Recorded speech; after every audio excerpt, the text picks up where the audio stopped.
Welcome to the Josh Hall Web Design Show. Helping you build better websites and create a web design business that gives you freedom and a lifestyle you love. Hey friends, welcome into the podcast. This is episode 142, and I thoroughly enjoyed this talk that you're about to hear.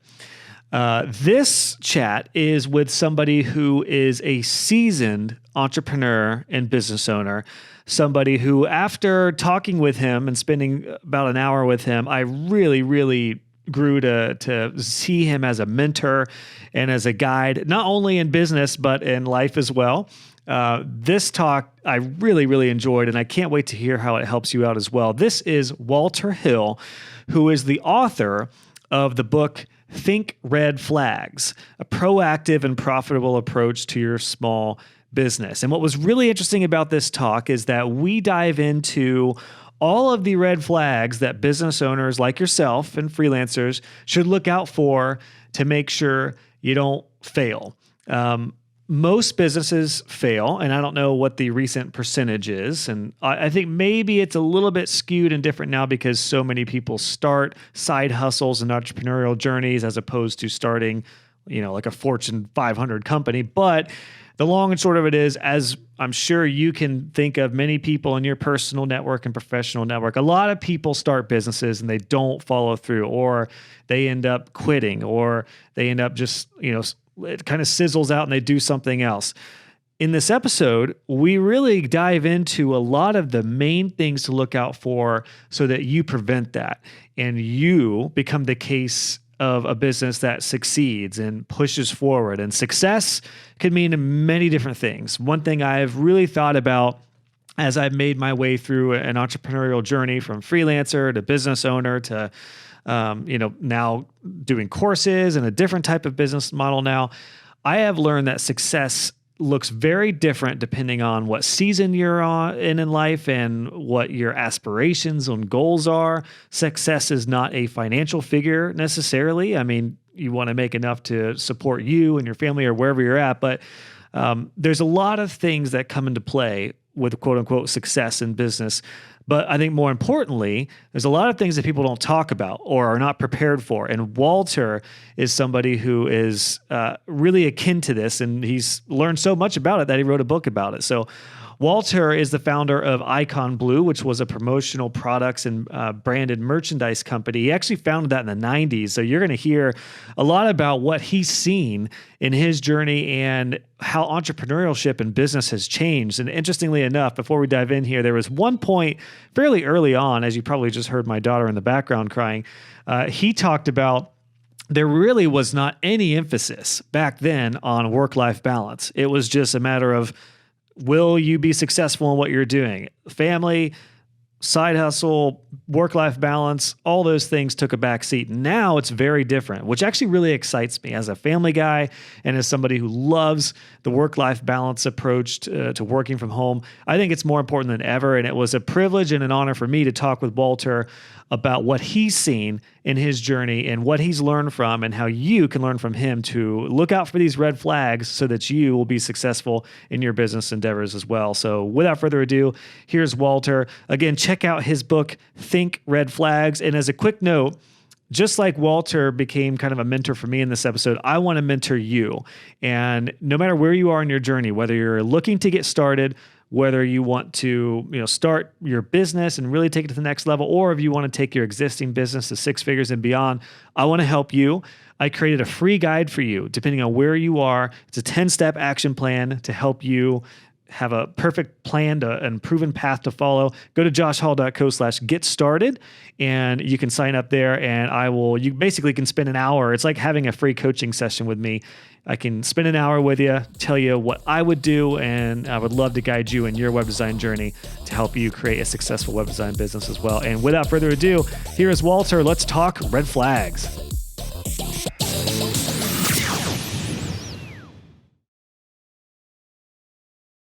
Walter, welcome onto the show. It is such a pleasure to have you on.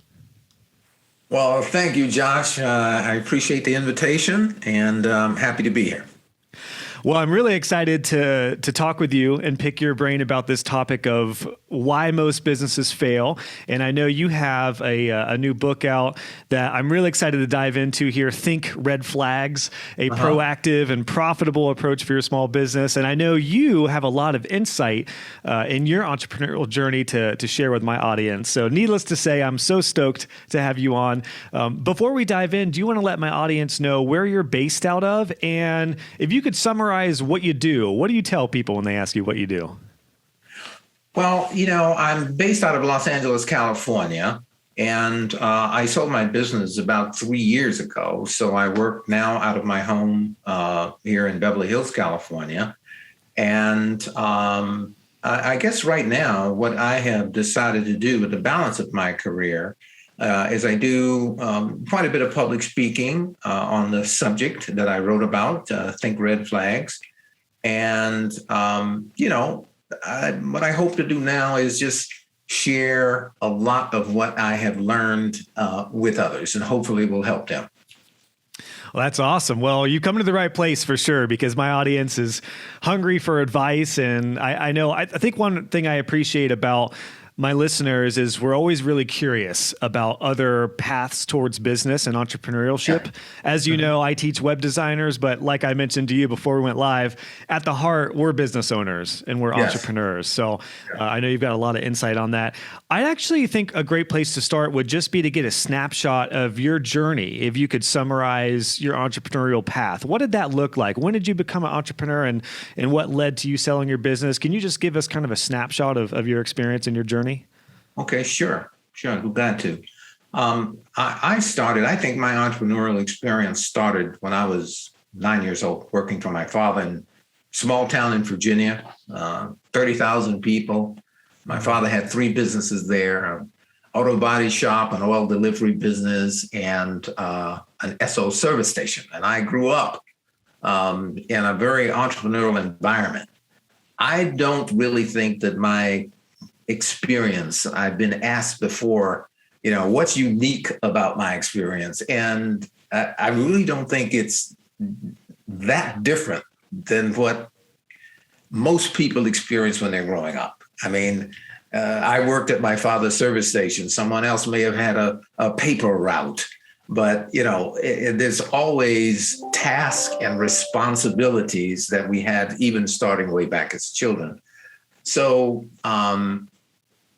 I went to college at the University of Maryland, and then decided that after school, most of my friends were going to New York and Washington, D.C. to work.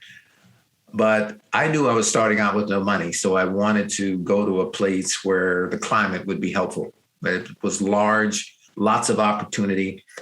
So I took my entrepreneurial mentality because, growing up, I was surrounded by entrepreneurs. I was in a town where my uncles owned the grocery store. My father's friends were lawyers, doctors, contractors, the pharmacy owner, the doctor. I mean, just lots of entrepreneurs. So that was my influence. So gotcha. I didn't really think of anything other than eventually becoming an entrepreneur. Okay. And I came to California in 1966. I was 22 years old, founded my first business at 24. It was a sales company and learned how to sell contracts to finance companies, very lucrative business. And that was one of the times that I had one of my first red flags, because I was married and had a family at the time. And then there was a personal red flag that I learned. And that is that when you're doing well and you get excited and you're making a lot of money, you still have to pay attention to a family. Mm-hmm. A family has to be nurtured. And I didn't know that at the time because I was too young to know that. And as a result, by 25, I was divorced. Mm-hmm. And so my life went on after that. I was in public speaking for some time. And then I was introduced to the promotions business, advertising and promotions. And that's where I spent the majority of my career. And the company that I sold 3 years ago is called Icon Blue. And it was during that business that I really learned to use that red flag process. In other words, how do I anticipate some of the issues that I'm going to face. And how do I mitigate those issues before they become a real problem to my business? And that was the mindset that started me on this path of red flagging. Gotcha. Well, I'm really excited to dive into that process. And you hit on one really important red flag there, which was the family aspect. As I think you probably know, looking into what I'm up to, Walter, I am a family man first, above all. So yes. I work from home. You might hear my daughters are on the other side of the wall right now. You might hear them at some point. Okay. I am very much into work-life balance, and I love working from home. I've been doing it for a decade. I can't imagine doing it any other way. Yeah. I think what's interesting is I feel fortunate for entrepreneurs nowadays because this idea of work-life balance is in the forefront. Whereas I'm guessing when you were in your 20s, I don't know how many people talked about balancing home life and work. Is that fair to say? Was it just grow your business? It was just grow your business and make profit. And that was it. Yeah. When do you, I don't want to derail us right from the beginning, but when do you think that work from home, or maybe even just family life balance, when do you think that came up to the top of people's minds in entrepreneurship? Do you think that was something in the last 10, 15 years, or did it happen earlier? What are your thoughts on that since you've seen entrepreneurship in several decades now? I think over time, a lot of people who are successful that were in interviews like this and speaking about their experience started to realize that the success that they had achieved in their business career was not the equivalent of what they had achieved in their personal life. And more CEOs started to speak about the importance of balance because many of them, a great many of them, had already gone through one, maybe two families before they came to that conclusion. So the idea is, one of the things that I talked about in the book is learning from other people's experience is one of the best ways to learn, because if we have to learn everything from our own experience, we're going to be very senior before we have wisdom. That's a good point. So it's learning from other people's experience and listening to those CEOs and other people who talk about the importance of it. The idea is not just to have a financially successful life, but a full and happy life. And that is where the balance comes in. What a great point. I've seen it so many times with successful business owners who were so focused on profit and financials. And if you neglect the family, like you mentioned, you go through potentially a couple families. And I would think that's probably more costly in the long run, because now suddenly you're providing for multiple families and the cost of divorce. I mean, there's all these things that I guess on the way up, maybe people don't think about until they reflect, and then they realize, wow. And I don't know how you feel about this, Walter, if you feel like, any feelings of regret or anything, but I'm sure there's a deeper sense of all that where you probably wonder, gosh, if I just would have done this differently, maybe I could have saved that, right? Or I'm sure that's feelings that maybe you felt, or a lot of people who get to that point where success on the outside, it looks like success, but maybe you personally didn't feel successful. How do you feel about that? Being that you went through a divorce, but at the same time you were successful in business, do you feel like your first couple decades as an entrepreneur was successful, or did you feel kind of conflicted? No, I feel it was very successful because it led me to the ultimate place that I am now. I think it was very successful. And the important thing that I always emphasize is learning from these lessons. It's okay to make mistakes, because even though I write about how to recognize and eliminate them, the fact is you're not going to eliminate all mistakes. I mean, you will have mistakes. What we try to do is eliminate those mistakes from which we can't recover. Okay, and that's the whole premise and idea of the book. Yeah, that's great. That's a great answer. And I think that's why I'm so excited about what I'm doing now, which is teaching what I've learned in a decade of being a web designer and as a business owner, because my whole goal with this podcast and everything I do is to save people the hardship that I went through. Yes, people are going to make mistakes. Everyone's journey is a little bit different. There's a lot of different variables. But at the end of the day, if I can help shave somebody's journey in half from what I experienced and did all the wrong way, I'm so excited to do that. And I think it seems like that's your heart in this as well. Absolutely. Yeah, absolutely. And that's why I was happy to come on your show, Josh, because what you're doing is just an incredible asset for anyone who aspires to be in business or anyone in business. It's important to have these reminders, that have people who are doing it well come back and mentor other people. And in essence, that's what you're doing with your show.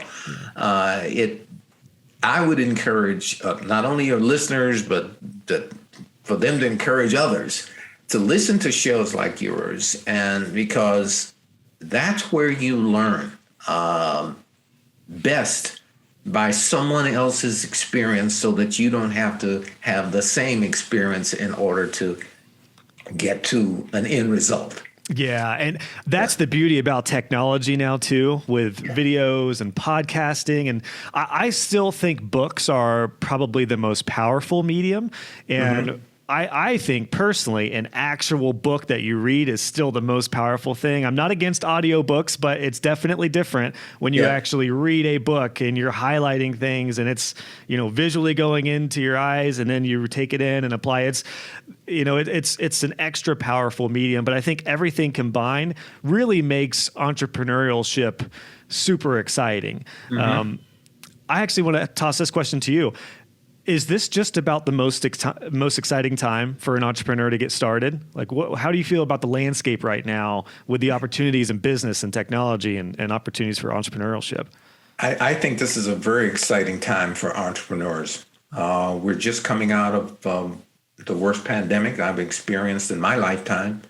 That's the downside, but we both know that with downsides, there's always incredible opportunities that are created for the right person with the right mindset. And I think now there are needs. There are a lot of businesses that did not make it through the pandemic. So there is, in essence, space to make entries. But it's so important that I had someone that was reading my book, and a professional, and they said, well, it seems that what you're talking about, a lot of the basic fundamentals. And I said, then you get the idea. That's the point. Because if you take enough low impact issues in a business that are not done well, and you combine them, it becomes a high impact issue. So having a business that is fundamentally sound is what leads to a profit result. And that's what we practiced in our business. And that's what we hope to share through Sync Red Flags. So you said the fundamentals, the principles. I'm willing to bet success in business in your mind is, if you think anything like me, it's all about mindset. And I say this because when I look back at my decade journey of being a web designer, freelancer, entrepreneur, business owner, the biggest steps I took in my business, and this translates financially, like when I saw the biggest growth, it was all to do with mindset. There wasn't like one small tactic that I implemented or a tool. Those things help, but it was really the mindset of everything that really helped me take things to the next level. What are your thoughts on mindset in business? I guess the question is, how important is your mindset when it comes to succeeding and not failing in business? Yeah, well, no, I think it's very important. When the whole premise that when we wrote this book, it was explaining that this process is not a 3-step process, 5 steps you take to success. I think that books that are written with that platform are very effective. It so happens this one is not one of those, because red flagging is a mindset. It's something that you learn to think about. It's you walk into a convenience store and you see a man standing at the counter with a long coat on. It's 90 degrees outside. He has his hand underneath the coat. He's standing at the counter. He has a hoodie on, and he's standing talking to the clerk. Your intuition immediately kicks in that this does not look right. I sense a potential danger, a red flag. The term red flagging is a very common term.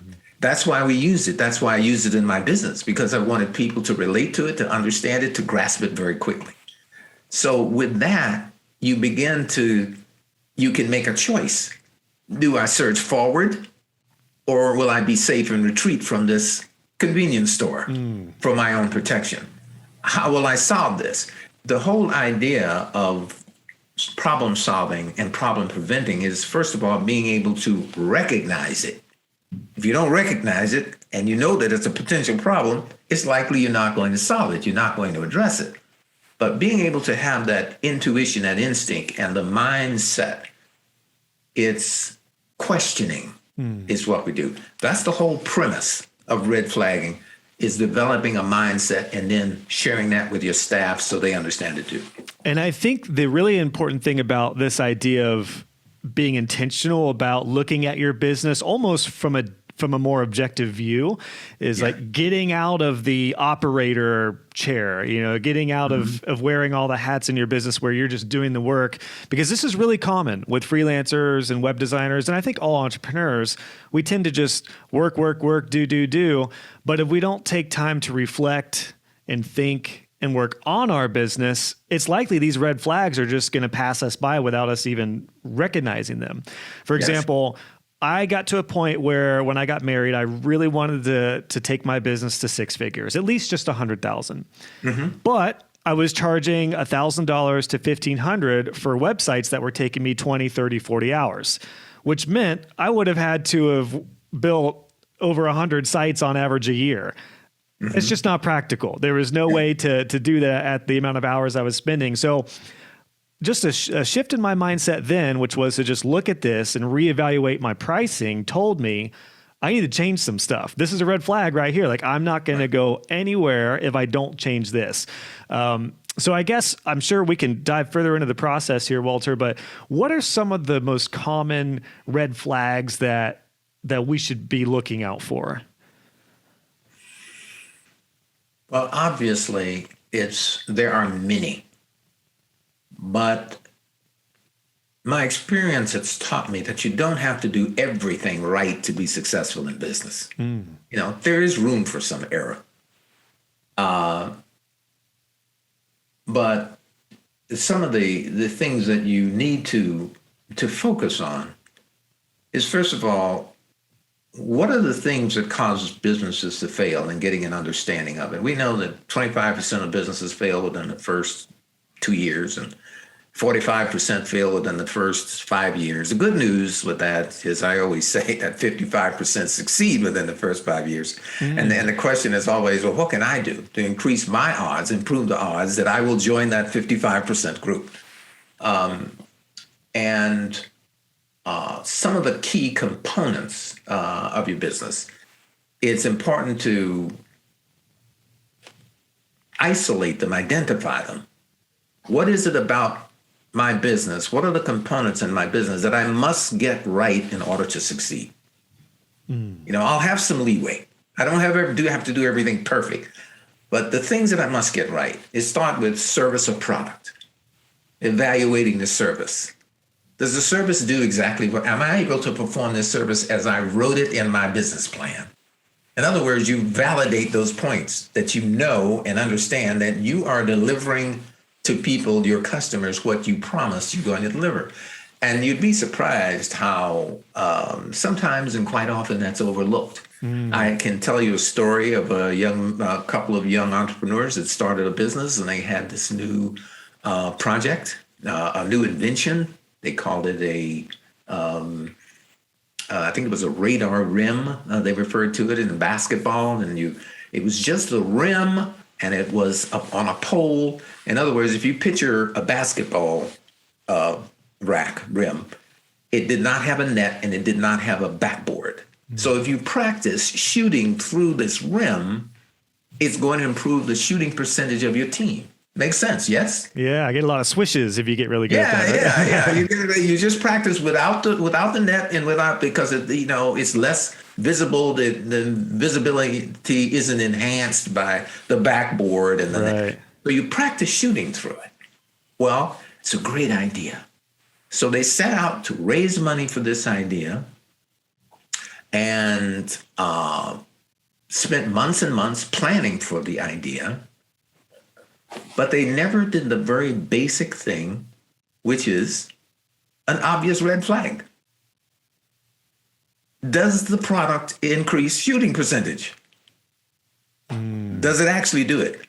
The challenge with red flagging is it is so simple that most intelligent people just can't think at that level.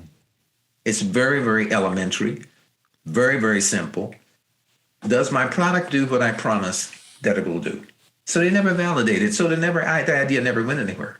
The idea was to maybe have some samples, donate the samples to local universities, the basketball teams, get some stats and responses from the coaches. The same thing we do, the same thing you do with your business. You have your business online. There's lots of comments, referrals, ratings from customers. In other words, it establishes credibility. And once you do that, then you have something that you can offer that's commercial. And they fail to do that. And I only mention people's errors because it serves as a teaching tool. It's a great lesson. Yeah. It's a great lesson. It's great to be enthusiastic, but you're not going to build a business on enthusiasm alone. Yeah. You want to be enthusiastic, but you need some of the basics, the practical things. Does my product can I deliver this service the way I'm proposing? And it's tricky as an entrepreneur, I feel like, because a true entrepreneur is they're going to put something out to market. Yeah. But at the same time, you're so right, Walter. Making sure what you're putting out is going to work for just a select small group of people first before you scale it is crucial. I kind of found that when I started building websites for people. It worked for one person, so I knew it's going to work for 2, and then it'll work for 5, then it'll work for 10, then 100. Same thing with what I do now with my courses. I started making a difference with just a handful of students at first that were getting really good results, and then I knew, okay, I can do this thing because this actually works. And I do think a lot of entrepreneurs tend to have a really good idea or what they think is a really good idea and just do it, which, as we all know, I think as business owners and entrepreneur, I think it's probably better to at least do something than just sit on it and procrastinate and wait till it's perfect and never launch it. So I guess there's probably a line to balance there, but what a valuable point. Get some early results first, right? Before you push it out. Is that kind of the moral of the story for this red flag? Get some measurements, some data, make sure it works. Yes. Then scale. Yeah. And I can tell you stories from experience from that. These were young entrepreneurs doing a project in the 80s for a multi-billionaire, a very wealthy man in the country who had, and I mentioned his success level only to emphasize the fact that he wasn't an amateur. I mean, he wasn't just starting out. And it was a project, and I won't go into a lot of detail on it, but we all flew to the south of France to watch this product function. It was going to revolutionize the photography, the film processing business. And we all took this car in the south of France, sat in a big auditorium, and they came out to introduce the product and demonstrate the product. And the product did not work. Oh, it didn't work. It hasn't worked since. And that was in the 80s. No. It never worked. Oh. So he spent and invested something like $30 million. So the point I'm making is the mistake and the enthusiasm of overlooking details is not just at amateur entrepreneurs or people who are just starting out. It's also at the top level. I mean, people who are very, very experienced. But his experience was in real estate. It was not in marketing and retailing. Gotcha. And things like that. So I give him the benefit of the doubt for not knowing that part of it. He did not validate that he really had a product that could do what we promised it was going to do. And on that idea of making something, whether it's a product or a service, in my case, my students are offering website design services, SEO services, digital marketing. Another, I think, potentially, but before we even get to creating a service, we have to understand our clients and our ideal type of customers. What are some of the, I guess, what's your thoughts on that? Because we do need to identify who our customer is before we make a service or product, right? I mean, I think that's potentially something a lot of people overlook. They just create services that they think people are going to need, but we should probably get to know our customers and their needs first, right? Before we do anything. Absolutely. And one of the better ways to do that, I talk about 3 ways that we learn. Basically, reading and formal education. We learn from, as I said, reading and formal education, and we learn from experience, and we learn from mentors. And one of the ways to get that experience is working for someone else, working in the industry, so that a lot of the nuanced issues that can cause problems and cost you profit, you learn to address them before it's on your dime, before it's a pain point for you personally. It's not to say that you don't want to care about your employer, but mistakes happen, and it's better to learn all your mistakes in the process of evolving to where you want to go, as opposed to getting there and then having all the errors. Well, you touched on mentorship earlier and kind of what I'm up to now. And I really, first of all, I appreciate your thoughts on that and your compliments to what I'm up to, because I think that is a really important thing for folks just starting out, is to have somebody like myself, and I have a lot of colleagues who are teaching and giving back their experience.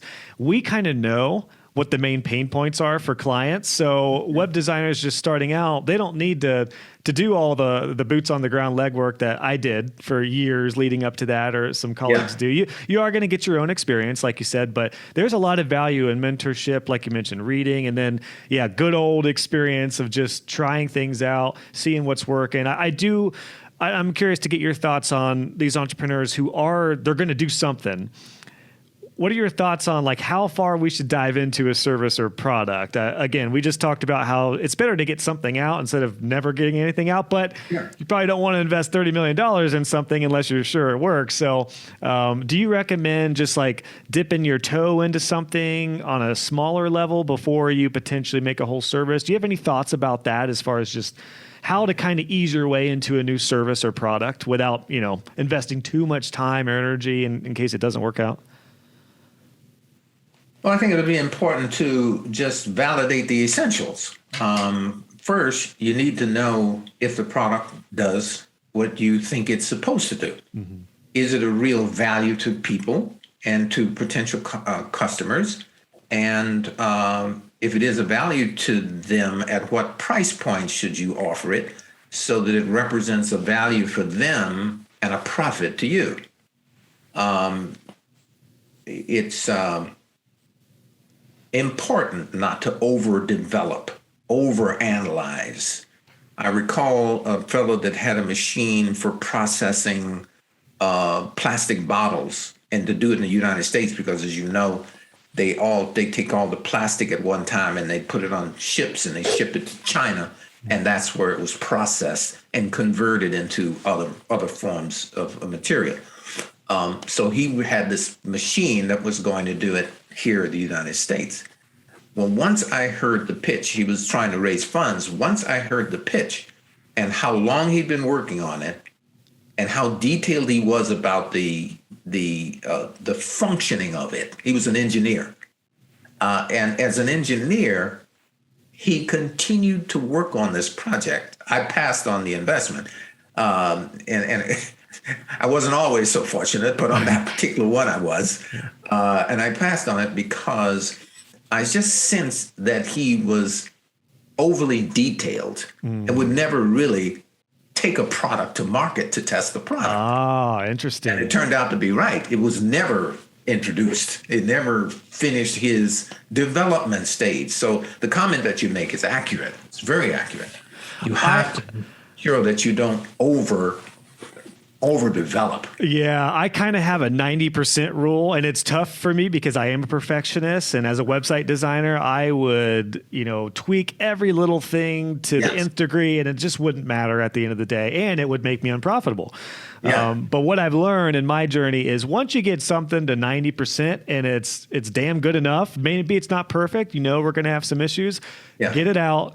Tweak it from there. As long as it's going to make good on the result that people are going to get, we can fine tune the other stuff. I've personally found that to be one of the best ways to go about everything that I release. I just released a free masterclass for one of my courses. And is it absolutely perfect? No. But again, it was darn good enough, and I felt fine about releasing it, and it's doing really well so far. So I think that's just a good example of, I could fine tune that thing and never release it, but it's better to, what's the old quote? It's better to have a good plan executed well than a perfect plan procrastinated, or I think it was that Eisenhower or something like that. But yeah, that idea definitely holds true in business. And you just said something a little bit ago, Walter, that I want to bring back up here real quick. It was that your service or product needs to provide the result and fulfillment for the customer, but also is profitable for you. And these are two really different things, because something that works really well for a customer on the books may actually be really terrible for you. I know I experienced that when my prices were too low. I was developing really nice websites that were converting for clients, but I was killing myself. So a red flag for me that I did not intentionally see and just kind of escaped me was the fact that I was doing websites and I was making basically less than I would have if I worked at McDonald's.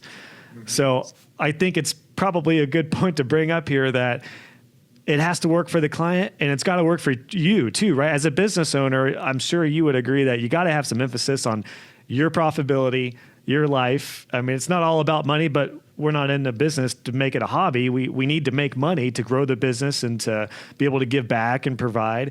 Yeah, what are your thoughts on that about limiting those red flags for you personally?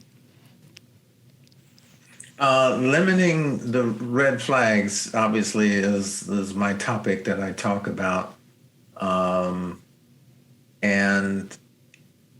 I think that everything that I did in my career, starting at a very early age, I wanted to try to eliminate the issues that would cost me money. When I was collecting quarters on a parking lot at 9 to 10 years old, and occasionally I'd get someone who didn't want to pay the quarter to park. This was a lot that my father controlled, and on weekends as a kid, I'd collect the quarters and on the lot. Occasionally someone didn't want to pay, and it made me feel terrible because I wasn't able to do the job that my dad had given me, and they'd walk away from me and not pay. And so I was able to red flag that.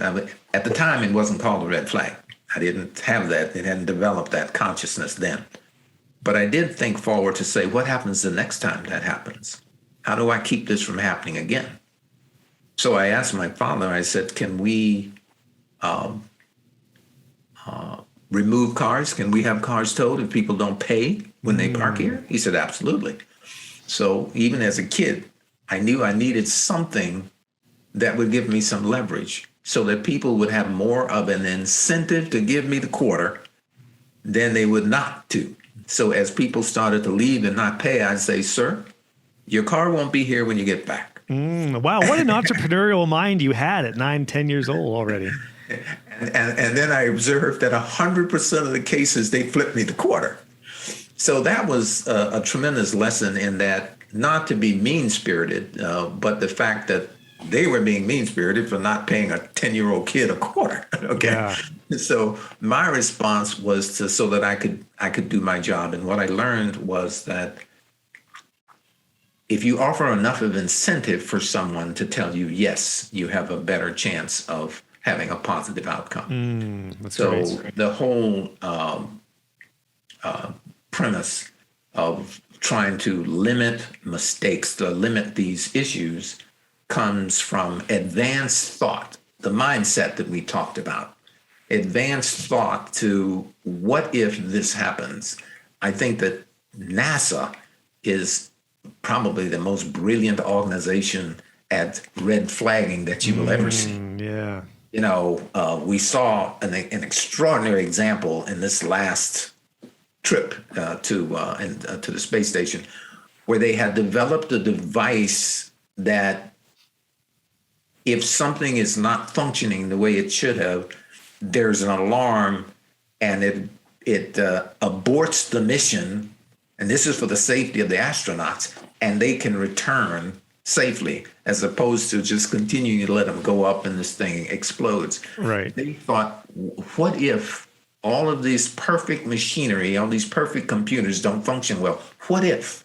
What should we do as a result? So they spent millions of dollars to develop an alternative. And on a very smaller scale, that's what we do in small business.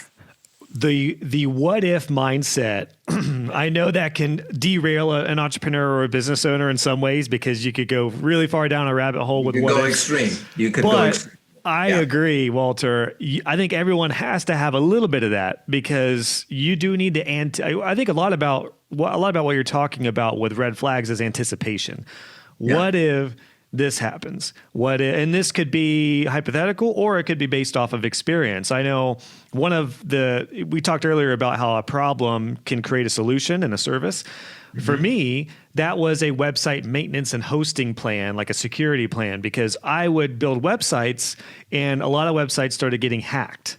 So just you said something a little bit ago that was really powerful. It was, I'm going to learn from this to make sure I limit it or I don't let it happen again. Mm-hmm. So for me, I learned about website security and how to make websites more secure. And then I offered a security plan for all my websites. So I would maintain them, protect them. And that ended up being my most profitable service far into my business, all stemming off of a problem and clients calling me freaking out because their website had been hacked. So I was a little bit later in my journey when I discovered that red flag, which was like, okay, I can't just build a website and hope nothing bad happens, because it's going to get hacked eventually if someone's not protecting it.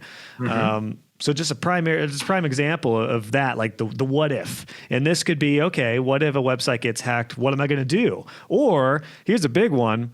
If my client says, I don't want your website maintenance plan, I let them know, okay, well, here's what's going to happen. Here's what if they neglect the plan.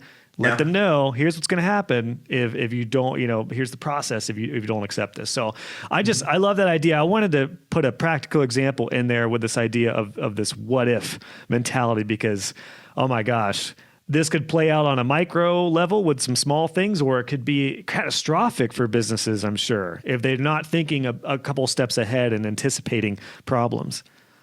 Well, you've just given one of the best examples of red flagging. People ask, what is it? That's an excellent example of what it is and what it does. It wasn't an object that you had to do anything with. It was your mindset. It was your thought process that said, well, what if? But these things can prevent problems that can be catastrophic. Mm. And that's the whole idea. I remember when my 16-year-old daughter, when she was 16 at the time, she said to me, and I was doing one of my dad coaching things, which you will certainly realize as you go along with your kids. Yeah, they're 3 and 1 right now, so I'm not doing too much coaching yet. But yeah, it's a little early for that now. But she said, I was explaining something to her, and she says, well, Dad, I know you don't want me and my sister to make mistakes. She said, but we're going to have to make our own mistakes as we grow up. And I said, you're absolutely right. Mm. I said, but sweetheart, as your father, my job is not to keep you from making mistakes, but to keep you from making mistakes from which you cannot recover. Gotcha. Okay? That's my job. And the same thing applies to our business life. We have to just identify and avoid those mistakes that could be catastrophic. If I'm a small business and I have a shipment of goods coming in from China and 2 or 3 containers, and it's $200,000 or $300,000, and I'm a small business, and open the container and the goods are not what I expected, it's close to time to close the doors. I mean, you can, unless you have the reserves to take a $200,000 or $300,000 hit, and you're a small business, which most small businesses don't. Yeah. Then it has a major impact. So what we're trying to do is not overdo, but really identify the things that can have a major negative impact on your business and control those. That's awesome. The smaller low impact things will, they come and they go, you learn from them and you move forward from them. You don't have to put as much focus on that. Well, first of all, I love this, Walter. I'm totally taking this as some parental advice. That's such a great line to use and an idea to have, which is, you're going to make mistakes, little ones, but we want to help you avoid the catastrophic ones, like you said. So that I'm going to hang on to that for the rest of my life for sure. Again, totally true in business. Something that comes to my mind is when any business owner or service provider, primarily like a web designer, has a client that is a really high percentage of their income, because I can tell right now that's a red flag, because what happens if they leave? Suddenly you lose a big chunk of your business. One of my best friends growing up, his family owned a landscaping company, and they had a multi-million-dollar landscaping account for this chain here in Columbus, Ohio. And I think it was 2010 or 11 when a lot of changes were happening economically and stuff, and they lost that account. It was like 60% of their income overnight, gone, millions of dollars. So is that probably a very worthwhile scenario too, when you have all your eggs in one basket? I mean, that's a red flag right there, I imagine. Absolutely. Absolutely. When you have such a scenario, and I have a long career, many years. So during my career, I did experience having one client that was responsible for 60% of my revenue. First of all, when that happens, you put in as many safeguards to make sure that you're giving that client the best possible service possible, so you don't give them a reason to cancel your contract. And in many cases, there's nothing you can do about it, because internally things change in corporate and they just, and you lose the account. But in doing so, if you lose an account like that, or when the account is still active, I always had the mindset that it could happen. What if I lost this account? So I kept substantial reserves. If we made X amount of dollars, I always took a part of that, because we had a lot of surplus with the big accounts. And while things were fantastic, I did not spend at that level. And I didn't pay myself at that level. Gotcha. I reserved the capital. So we were a small business that had, AAA credit, and quite often no debt, substantial reserves. And eventually, after about 16 or 17 years, we did lose the account. The effort, of course, is to balance that, is to try and get other business. Sometimes it works. Sometimes it's difficult to get that when an account gets to be 60% of your revenue. Yeah. But we did manage it. That's great. Well, solid advice, very sound advice for that. I know that's really common for service providers. You get one really good client, and at the same time, you don't want them to be too much of your business, because that's asking for trouble when inevitably there's a change. Absolutely. I would love to shift this topic, Walter, to red flags when it comes to personality types and customers. This is really, really important, because particularly for a web designer, I don't know how much experience you've had with working with web people, but website design in particular is not a quick one and done service. You really start a relationship that's likely going to last years and should last maybe a decade or longer, because if I were to build your website, Walter, I'm going to maintain it, and we're going to be talking a lot over the years. And this is what I found with all my clients is I had clients for years, and it had to be something I learned later on. I became much more careful about what type of clients I took on. And this is where the red flag thing came in, because I learned later on, I could tell within about 2 minutes of talking with somebody, or even a first couple sentences of a email, I could tell what type of client this person was going to be. And then eventually I got to the point where I didn't need to take on everybody. Of course, in the beginning, I took on everybody who needed anything. Yeah. So my question to you is, when it comes to trusting your gut and listening to these or looking out for these red flags for the type of customers you take on, what's your advice on that? Do you trust your, and I guess maybe a follow-up question, what's your advice on trusting your gut about something? Because I've found trusting your gut to be one of the most important tools in business.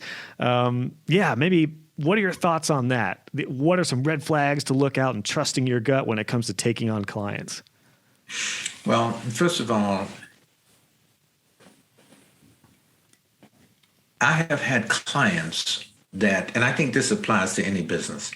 We've had clients where we have net 30-day terms. And then there are very large clients, and this is a major red flag, that when we get major clients, large companies, many of them, Josh, pay 60 days, 90 days. In some cases, they ask you for 120 days. Ooh. I had one of the largest companies in the country, very large, I won't name them, but they asked me for 6 months terms. And we're a small business. Wow. It was so absurd. That's a cash flow nightmare, right? That's a cash flow nightmare, and that's one of the flags in doing business is the revenue cycle. Is you have to make certain that as you do the work, that the cash flow will support the continuation of the work. And again, that's a very basic conclusion about that observation about it. I don't think that a lot of people consider things like the terms.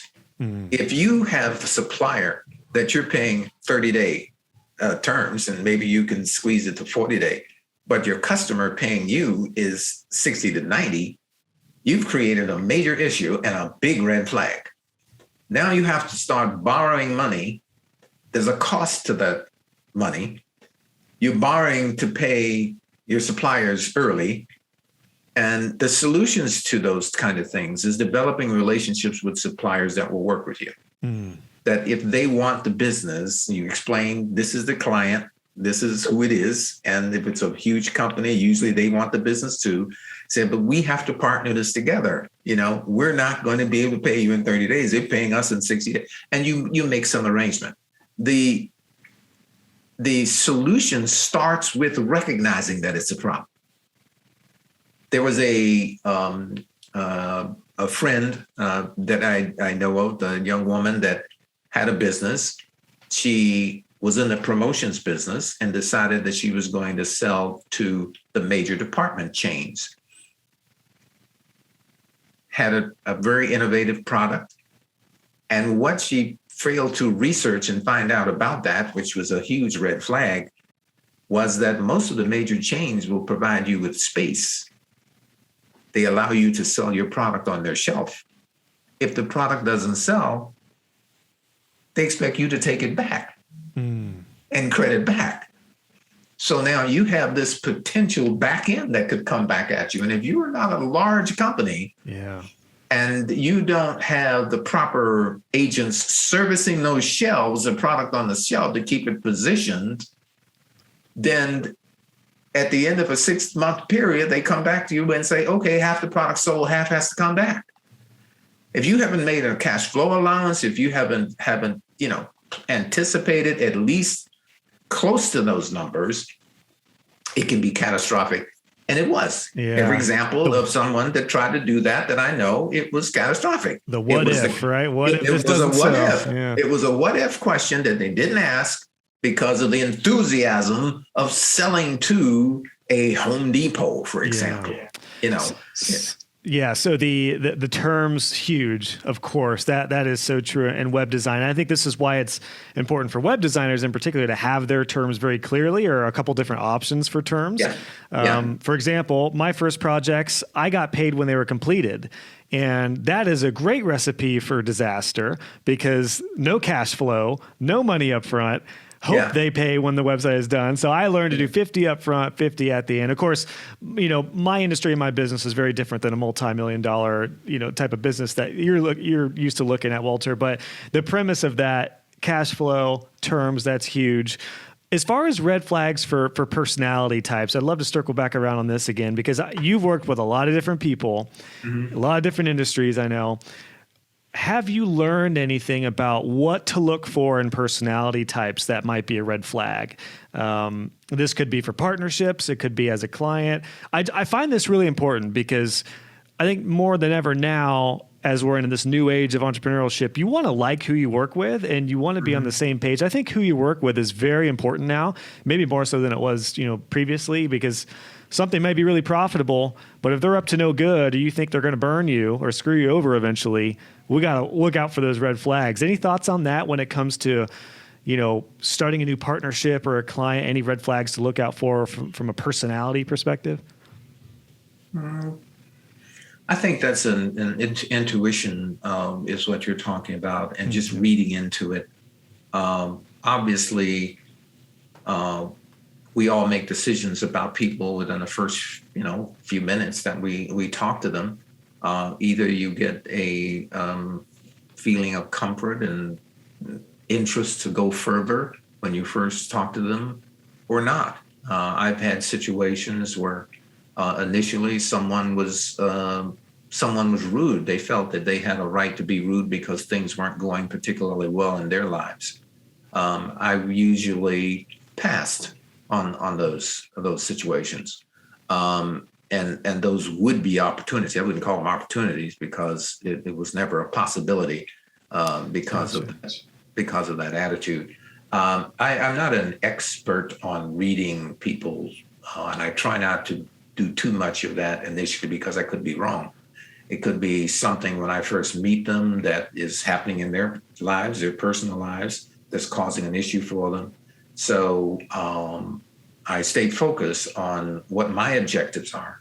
And if I see that I can meet those objectives, deliver my service to these people in a way that benefits them and me, and if I feel after initial contact that can be done, then I go forward. If I think someone is going to be, because of if they ask too many questions, that I can tell they're going to be overly detailed and stressful about doing business with them, you can sense that easily in a conversation with someone, based on what their response to you is, how they respond to you. Are they courteous? Are they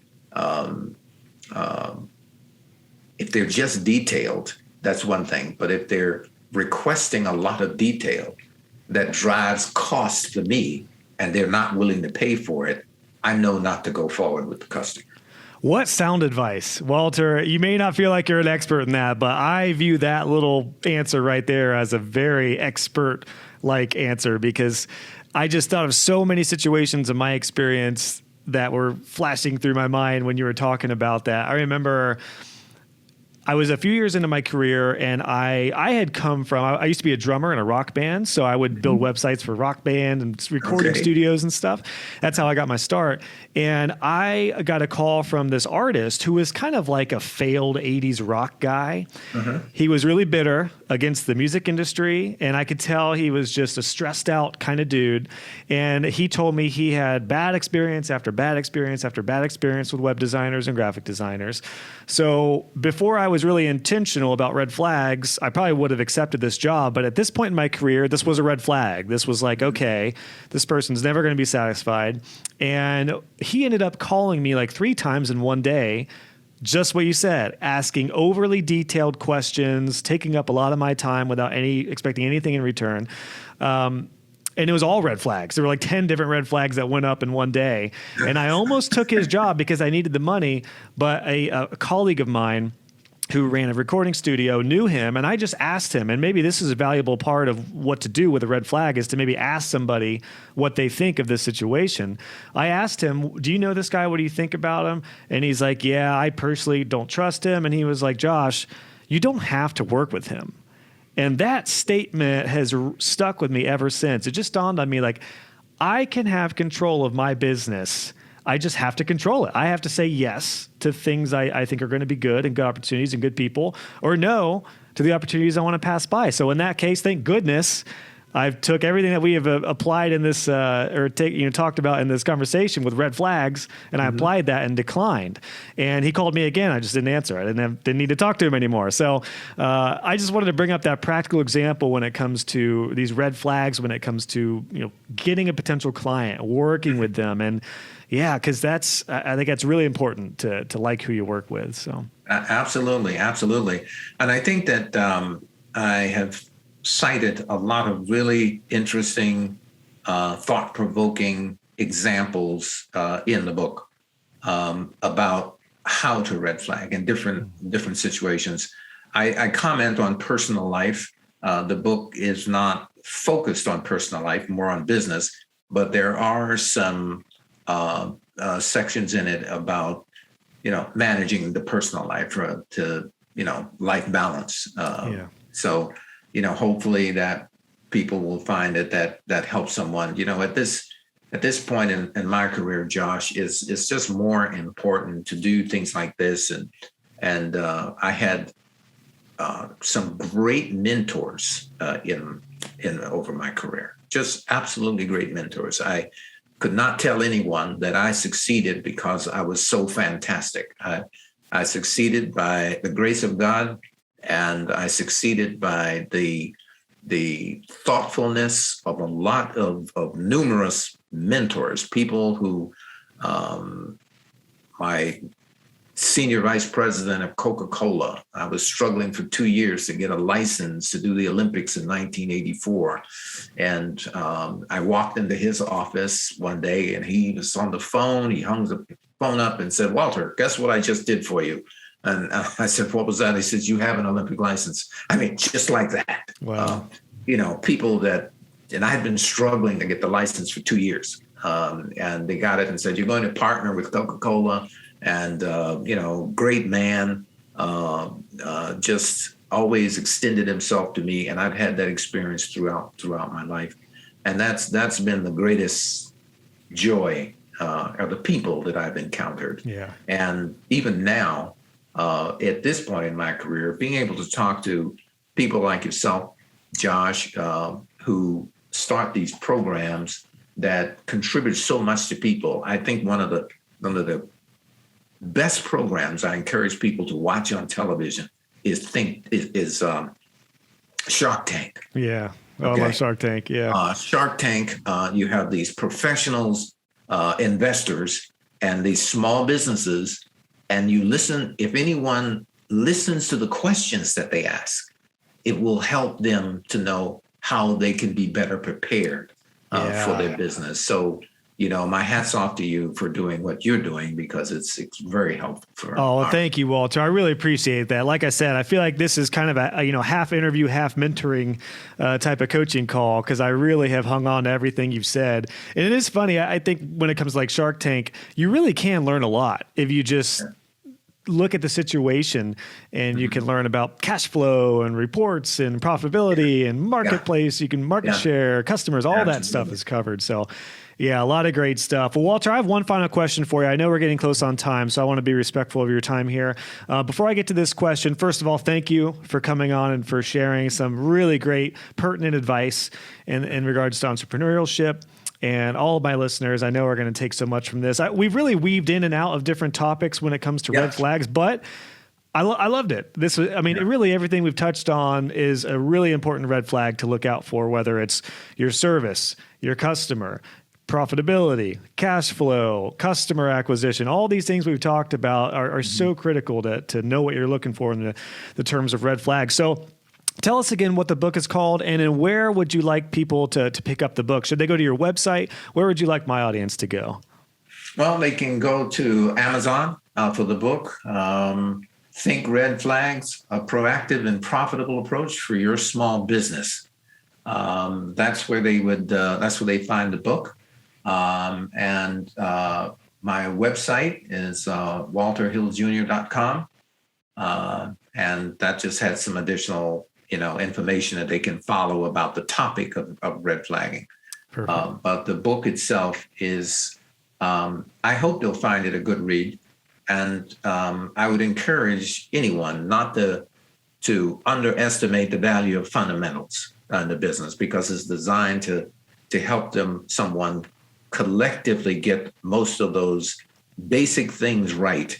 And I can assure you that will enhance their opportunities for success. That's great. Well, my final question for you, Walter, as we just have a couple minutes left. If you could give a new entrepreneur one piece of advice, I mean, you've got decades of experience. I know it doesn't have to be, the most important, but if there's one piece of advice that maybe you're really passionate about right now, what would you share with them? Well, I think I would say that remember that success is intentional. It doesn't just happen. Make the preparation, do the research. Remember the 3 categories that are talked about in the book. Where you get the information to red flag is the reading and education and experience and mentorship.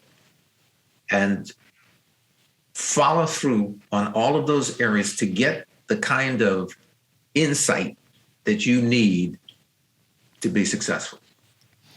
What a perfect way to end it. That was a great little snapshot of some gold advice, Walter. Thank you so much for your time, for coming on. Again, I really, really enjoyed getting a chance to talk with you.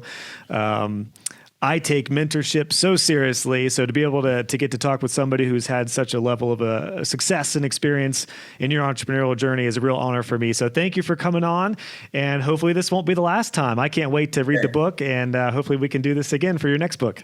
All right. Okay, Josh, pleasure to be with you.